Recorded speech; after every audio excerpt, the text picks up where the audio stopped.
ஒரு வியாதியை மனிதன் பார்க்கிறது போல அல்லது மருத்துவர் பார்க்கிறது போல பார்க்காதே, இயேசு கிறிஸ்து பார்த்ததை போல பாரு. ஒரு சூழ்நிலையை மனிதர்கள் பார்க்கிறது போல பார்க்காதீர்கள், தேவகுமாரனாகிய இயேசு கிறிஸ்து பார்க்கிறதை போல பாருங்கள். மனித பார்வையை மாம்ச தூண்டுதல், தேவரக பார்வை பரலோகத்திலிருந்து வந்தது. ஐயா, நீங்க மனுஷ முறையில் எஸ்டிமேட் போடாதீங்க. இவன் சாதாரணமான ஆளு, இவனுக்கு என்ன தெரியும் என்று நீங்கள் நினைத்து கொண்டே இருப்பீர்கள் என்றால் வாழ்க்கையை தவற விட்டு விடுவீர்கள். அந்த தேவன் தேடுகிற ஒரு நபர் நீதான்.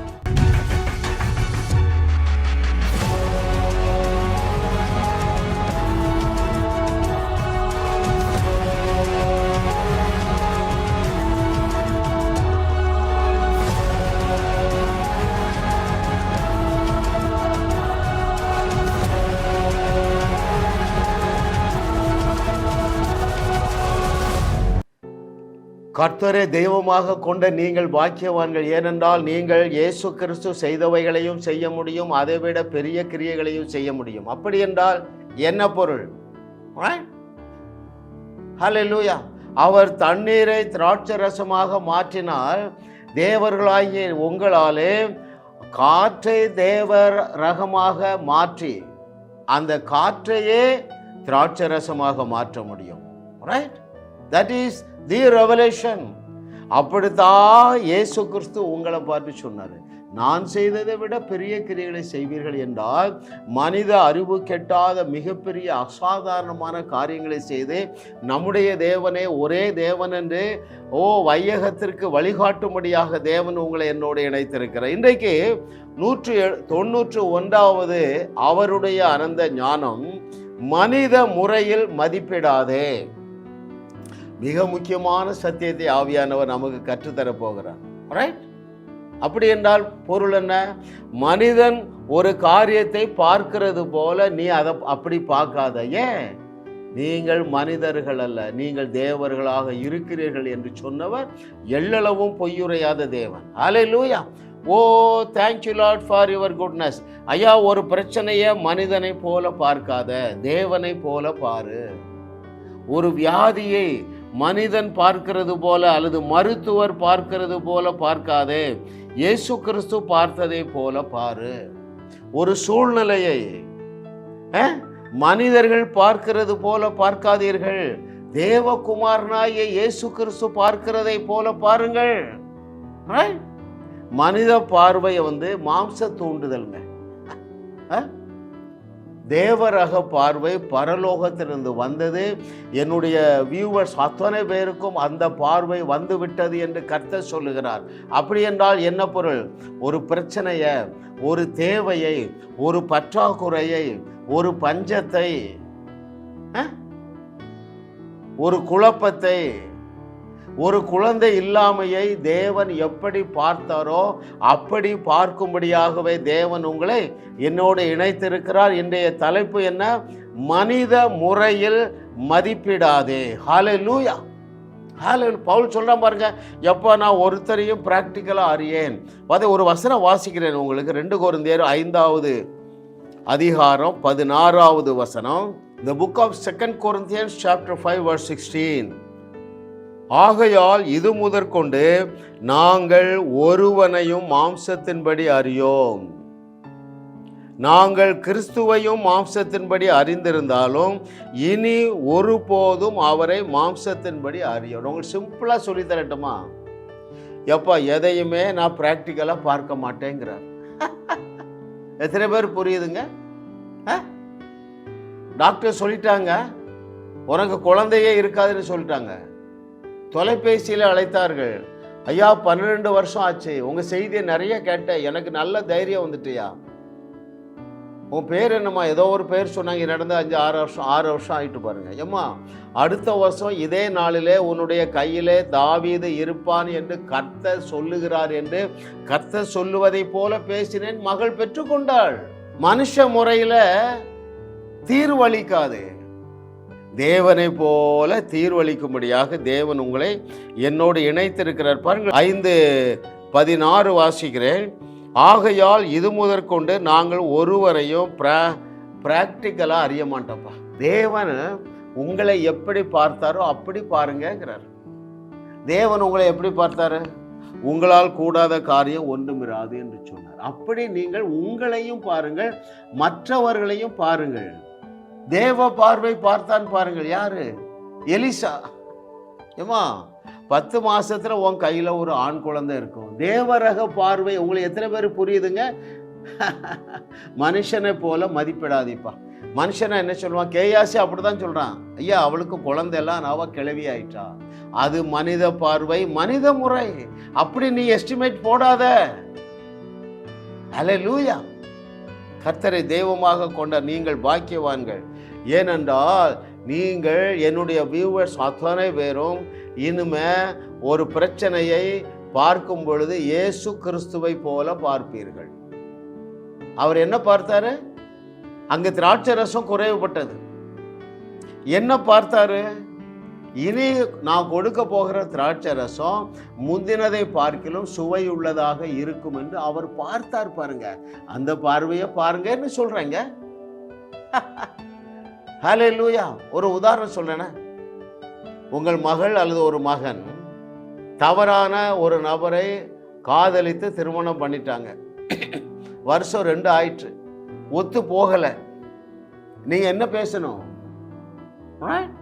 இயேசுவின் நாமத்தில், அவன் பேரு சுரேஷ்னு வைங்களா, சுரேஷ், இந்த நாள்ல இருந்து நீனும் மனைவியும் ஒற்றுமையாக வாழுவீர்கள். அப்படி என்று பேசுகிறவர்கள் தேவ பார்வை உடையவர்கள், தேவனை போல மதிப்பிடுகிறவர்கள். அப்படித்தானே சொல்றாருங்க. பிந்தின ரசம் அதிக சுவை உள்ளதா இருந்தது. அல்லேலூயா. ஓ, பிரச்சனையை மனிதனை பார்க்கிறது, மனிதன் பார்க்கிறது போல நீங்க பார்க்காதீங்க. மனிதன் எதைத்தான் பார்ப்பான்? வெளியே தோன்றுகிறதைத்தான் பார்ப்பான், அங்க உள்ள சூழ்நிலையைத்தான் பார்ப்பான்.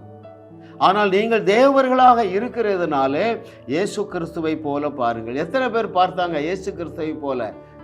ஆபிரகாம், தாவீது, எலியா, எலிசா, பீட்டர், பவுலு பார்த்தாங்களப்பா. பார்த்தாங்களா இல்லையா?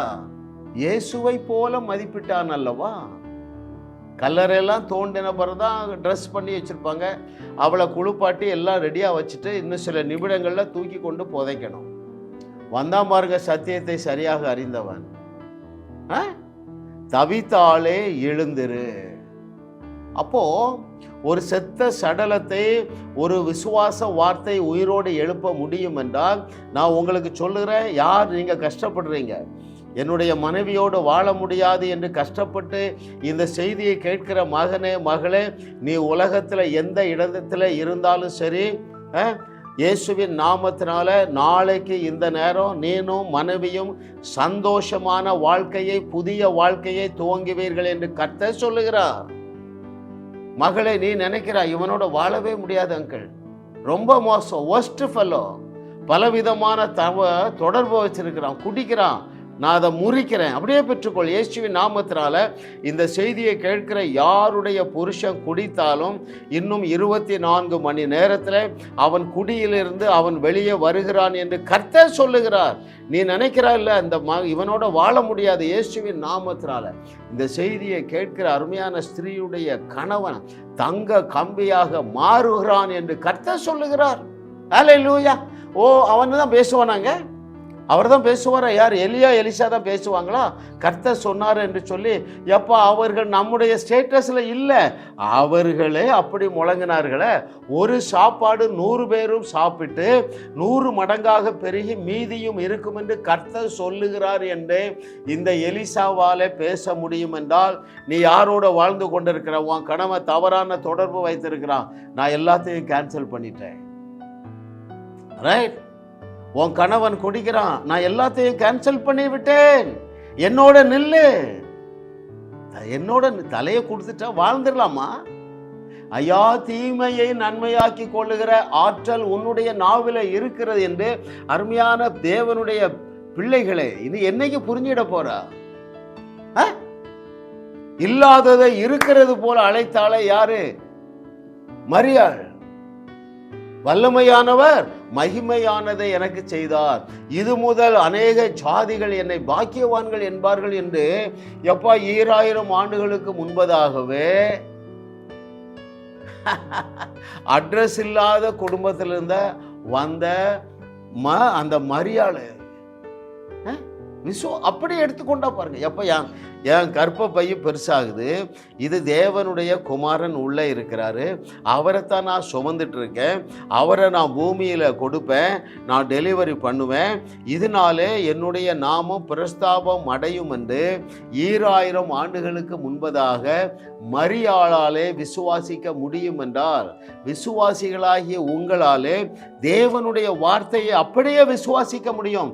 நான் நின்று சொல்லுகிறேனே, என்னுடைய வார்த்தையை அப்படியே உன்னால விசுவாசிக்க முடியும். ஹல்லேலூயா. ஓ thank you Lord for your goodness. O thank you master. கர்த்தர் நல்லவர், நல்லவர். மனிதன் முகத்தை பார்க்கிறான், தேவன் இருதயத்தை பார்க்கிறார். சரிங்களா? ஆமா. அப்படின்னா என்ன பொருள்? சத்தியத்தை சரியாக அறியாதவர்கள் காணப்படுகிறவைகளை நம்புவார்கள். சத்தியத்தை சரியாக அறிந்திருக்கிறவர்கள் எழுதி இருக்கிறத நம்புவாங்க. Very very important truth. கர்த்தருடைய வார்த்தையை நம்புவார்கள். சாமுவேல் தீர்க்கதரிசி அபிஷேகம் பண்ண போறான். ஈசாயுடைய மூத்த குமாரன் நல்ல டாலா இருக்கிறான். மூத்த குமாரன் வேற, அவன் மேல தைலத்தை ஊத்த போறான். அப்போதான் தேவன் அடிக்கிறார் பாருங்க, சாமுவேல் ஸ்டாப் இட். நான் மனுஷன் பார்க்கிற மாதிரி பார்க்க மாட்டேன், நீ இவனை வெளியே பார்க்கிறா, நானோ இருதயத்தை பார்க்கிற தேவன். ரைட். இருதயம் என்றால் என்ன? தேவனுடைய வார்த்தையில என்ன சொல்லி இருக்கிறதோ அதை அப்படியே நீங்கள் ஏற்றுக்கொள்வீர்கள் என்றால் நீங்கள் ஆபிரகாமை போல பூமி தாங்க முடியாத ஆசீர்வாதங்களினால் அலங்கரிக்கப்படுவீர்கள். வேற என்ன உங்களுக்கு ஆசீர்வாதம்? இயேசு கிறிஸ்து சொன்னார் அல்லவா, உங்களால் செய்யக்கூடாத அதிசயமான காரியங்கள் ஒன்றுமே இராது. இதெல்லாம் போற போக்கில் ஒரு சிலருக்கு சொல்லப்பட்டதல்ல. இதை கேட்டுக்கொண்டிருக்கிற தேவர்களே, உங்கள் ஒவ்வொருவருக்கும் தேவன் சொன்ன வார்த்தை என்னது? உங்களால் கூடாத காரியம் ஒன்றும் இராது. ஹல்லேலூயா. ஐயா, நீங்க மனுஷ முறையில் எஸ்டிமேட் போடாதீங்க. இவன் சாதாரணமான ஆளு, இவனுக்கு என்ன தெரியும் என்று நீங்கள் நினைத்து கொண்டே இருப்பீர்கள் என்றால் வாழ்க்கையை தவற விட்டு விடுவீர்கள். அந்த தேவன் தேடுகிற ஒரு நபர் நீதான்.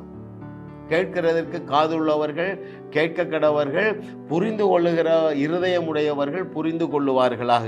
ஹல்லேலூயா. பவுலுக்கு ஒரு வெளிப்பாடு பாருங்களேன்.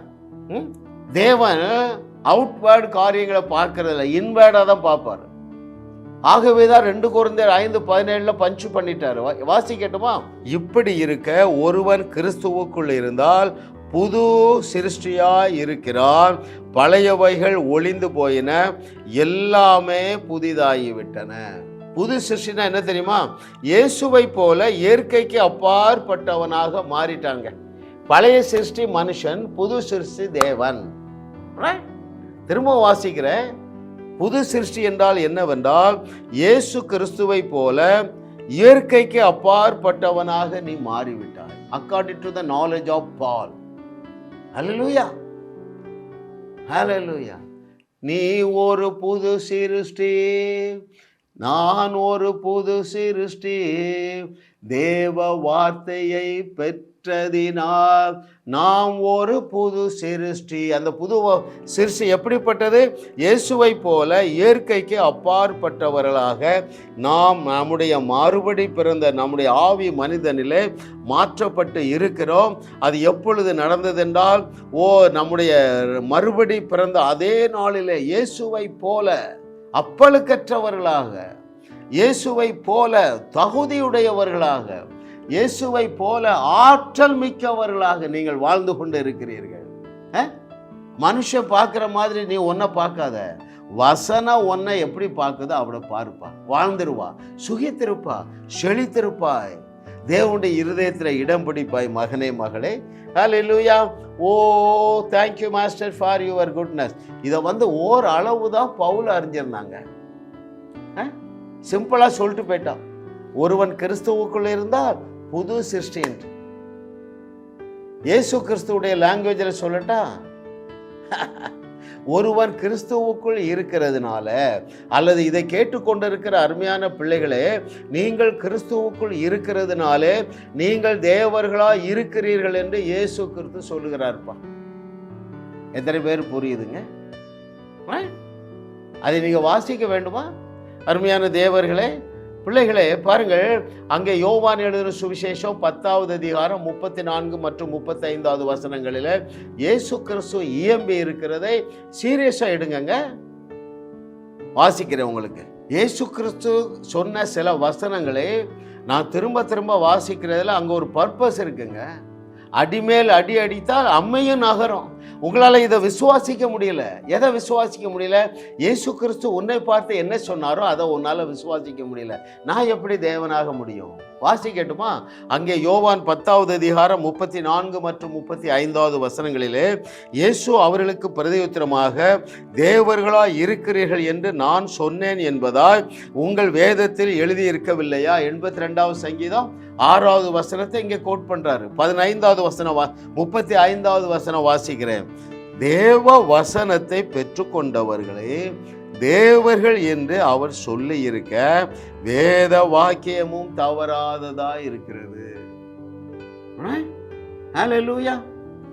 எப்பா, இதை கேட்டுக்கொண்டிருக்கிற ஒவ்வொருவரையும் தேவன் தேவர்களாகவே பார்க்கிறார். உங்களிலே தன்னை காணுகிறார். ஏன்? சொன்னவர் மனுஷன் அல்ல. யாரு? இயேசு கிறிஸ்து சொல்லுகிறாருங்க.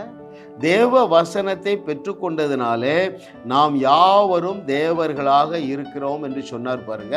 அப்போ உங்களுக்குள்ள நடந்துள்ள ஒரு சில மாற்றங்களை சொல்லட்டுமா? இது வெளிப்படையா தெரியாது. அங்கேதான் நீங்க மாட்டிட்டு இருக்கீங்க. வெளிப்படையா நீ சில பாவத்தில் இருக்கிறான், ஆனா வசனம் சொல்லுதான் மேலோங்கும்பா. எழுதி இருக்கிறதே, எழுதி இருக்கிறதே, இப்படியும் எழுதி இருக்கிறது என்று பிசாசுக்கு சவுக்கடி கொடுத்தது போல நீங்க பிசாசுக்கு சவுக்கடி கொடுக்க. எந்த சத்தியத்தை அறிந்தீர்கள் என்றால் இந்த 2 சத்தியங்கள். ஒன்று, எந்த அளவுக்கு நீங்கள் முற்றிலுமாக தகுதியாக்கப்பட்டு இருக்கிறீர்கள் என்கிற நாலேஜ் வேணும். இரண்டாவது, எந்த அளவுக்கு வல்லமைப்படுத்தப்பட்டு இருக்கிறீர்கள் என்கிற நாலேஜ். இந்த 2 நாலேஜ் இருந்ததுன்னா பிசாசு கிட்டையே வர மாட்டாங்க. எந்த வசனம் அப்படி சொல்லுது? வசனத்தை விட்டு நம்ம வெளியே போக மாட்டோம். எந்த வசனம் தேவனுடைய பிள்ளைகள் ஒவ்வொருவரும் முற்றிலுமாக தகுதியாக்கப்பட்டு இருக்கிறார்கள் என்று சொல்லுகிறது? ஒரு 10 வசனம் சொல்லட்டுமா? வாசிக்கட்டுமா? ஒரு சில வசனங்கள் வாசிப்பது நம்ம ஆரம்ப நாட்களில் வாசித்தோம், திரும்பவும் வாசிக்க வேண்டும் என்று கர்த்தர் சொல்லுகிறார். தேவன் உங்களை எந்த அளவுக்கு நீதியாக்கி வைத்திருக்கிறார். இதை முதலாவது வாசிக்கட்டுமா? அங்கே ரோமர் புஸ்தகம் 5வது அதிகாரம் 1 வசனத்திலே, The book of Romans chapter 5 verse 1, இவ்விதமாக நாம் விசுவாசத்தினாலே நீதிமான்கள் ஆக்கப்பட்டு இருக்கிறபடியினால், you have been made God's righteousness. Hallelujah. ஓ, இப்படிதான் தேவன் உன்னை மதிப்பிட்டு இருக்காருப்பா. உன்னை குறித்து ஒரு எஸ்டிமேட் போட்டிருக்காரு. என்ன தெரியுமா? நீங்கள் முற்றிலுமாக நீதியாக்கப்பட்டு இருக்கிறீர்கள். அதே அதிகாரம், அதே புஸ்தகம் ரோமர் 8வது அதிகாரம் 30வது வசனம் நான் உங்களுக்கு வாசிக்கட்டுமா?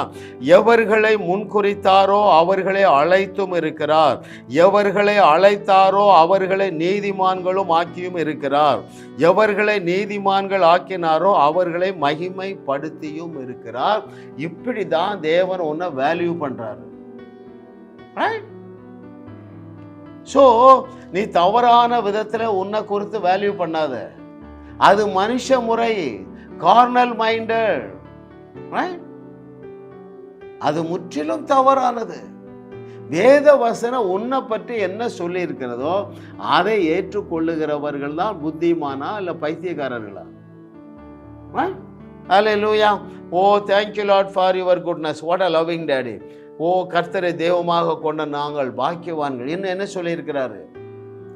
நீங்கள் நீதிமான்கள் ஆக்கப்பட்டு இருக்கிறீர்கள், நீங்கள் பரிசுத்தமாக்கப்பட்டு இருக்கிறீர்கள், நீங்கள் பரிபூர்ணமாக்கப்பட்டு இருக்கிறீர்கள், நீங்கள் உலகிற்கு உப்பாக இருக்கிறீர்கள், நீங்கள் உலகத்திற்கு ஒளியாக இருக்கிறீர்கள் இருக்கிறீர்கள் இருக்கிறீர்கள் என்று சொன்னாரே, அது தேவரக மதிப்பீடு.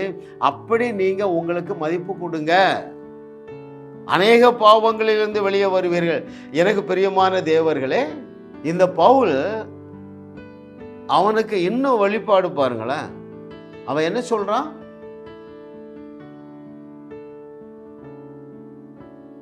என்னை பலப்படுத்துகிற கிறிஸ்துவினாலே எல்லாவற்றையும் செய்ய எனக்கு பலன் உண்டு. இன்னும் என்ன சொல்ற தெரியுமா? நாம் முற்றிலும் ஜெயம் கொண்டவர்களாக இருக்கிறோம். ஐயா, அவனுடைய எஸ்டிமேட் உங்களுக்கு புரியுதா? இன்னைக்கு தலைப்பு என்ன? மனித முறையில் உன்னை மதிப்பிடாதே. மனித முறையில் தேவனுடைய பிள்ளைகளை மதிப்பிடாதே. வசனத்தின் அடிப்படையில் நீ ஜட்ஜ்மெண்ட் கொடுப்பா. வசனத்தின் அடிப்படையில் ஜட்ஜ்மெண்ட் கொடு. ஒரு இந்து சகோதரன் பாருங்க, அவர் எங்க வீட்டில் ஒரு மேசன் ஒர்க்குக்கு வந்தார். மேசன்ரி ஒர்க்குக்கு வந்தார். நொண்டி வந்தார். தேவனை அறியாதவர். என்னன்னு கேட்டா, ஐயா ஆக்சிடென்ட்ல கால் 2 வலி, பேண்டேஜ் எல்லாம் போட்டுக்கிறேன், அதை கை வச்சு பேசுறேன், be healed in the name of ஜீசஸ்னோட வலி போயிட்டு அவருக்கு ஒரே சந்தோஷமாயிடுச்சு. அப்போ நான் பேச ஆரம்பிச்சிட்டேன்.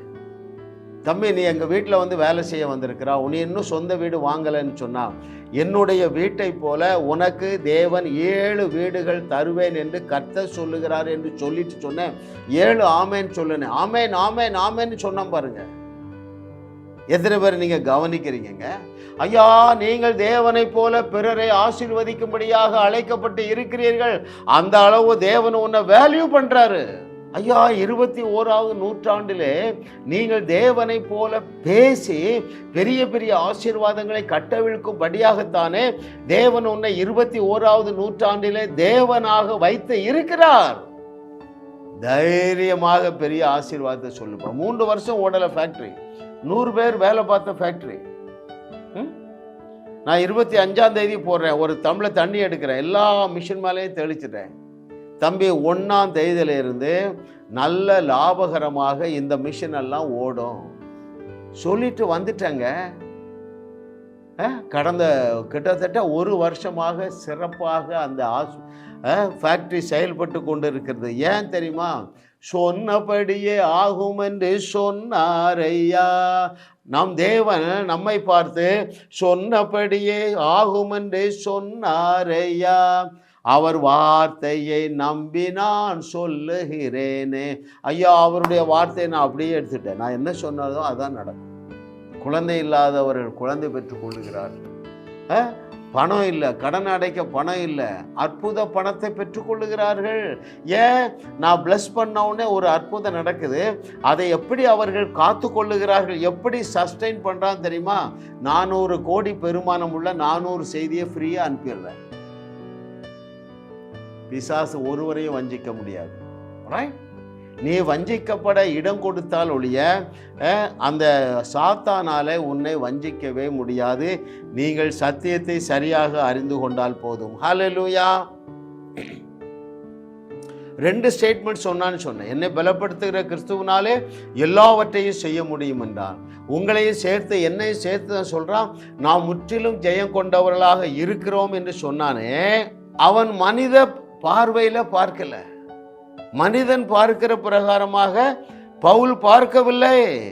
முக்கியமான ஸ்டேட் பண்ணுங்க, என்னை பலப்படுத்துகிற கிறிஸ்துவனாலே எல்லாவற்றையும் செய்ய முடியும்.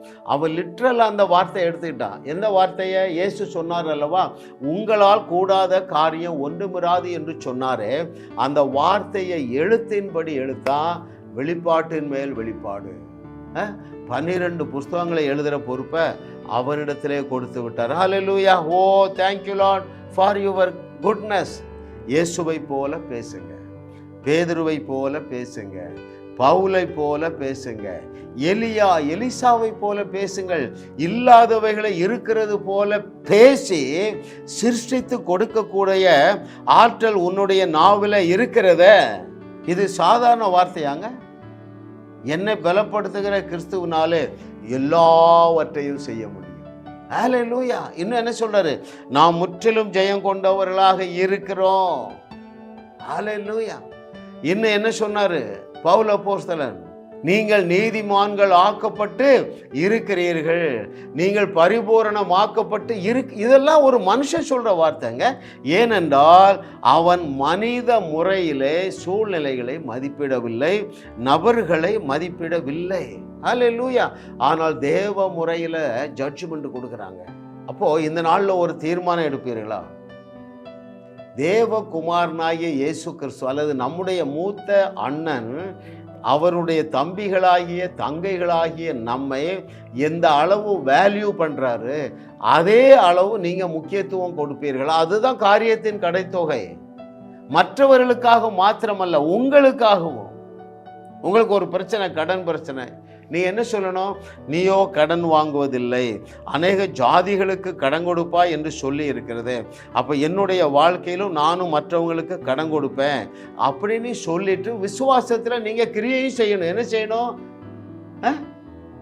ஒரு பிச்சைக்காரனுக்கு நீங்கள் என்ன சொல்கிறீங்க? 5 ரூபா தான் போடுறீங்க, இனிமேல் என்ன செய்யணும்? 50 ரூபா போடுங்க. ரைட்? அல்லேலூயா. மற்றவர்களை ஆசீர்வதிங்க. ஒரு பிள்ளை அவங்ககிட்ட வர்ற எக்ஸாமுக்கு போகிற, நீ என்ன, இயேசுவின் நாமத்தினால இந்த எக்ஸாமில் நீ தான்ப்பா டாப் ரேங்கர், 40 பேர் அவங்க கிளாஸில் இல்லை ஆண்டி, 45 பேர், right, you are the first ranker அப்படி சொல்லி ஆசீர்வதிப்பவர்கள் யார் தெரியுமா? தன்னை ஒழுங்காக மதிப்பிட்டு கொண்டவர்கள், தன்னுடைய நாவில் இருக்கிற அதிகாரத்தை ரெக்கக்னைஸ் பண்ணுறவங்க. ஒரு மகள் இன்டர்வியூக்கு போகிறாங்க, ஐஐஎம் அகமதாபாத். அங்கிள் நான் இன்டர்வியூ போகிறேன், ப்ரேயர் பண்ணோம். எப்போம்மா இன்டர்வியூ? நாளைக்கு. இயேசுவின் நாமத்தினால நான் சொல்கிறேன், நீ இந்த இன்டர்வியூவில் பாஸ் பண்ணுறா, உனக்கு தெரியாத கேள்விகள் எதையும் கேட்க மாட்டார்கள் என்று நான் தைரியமாக பிளஸ் பண்ணேன். இப்போ அங்கே போய் படித்து கொண்டு இருக்கிறாள். ஏன்?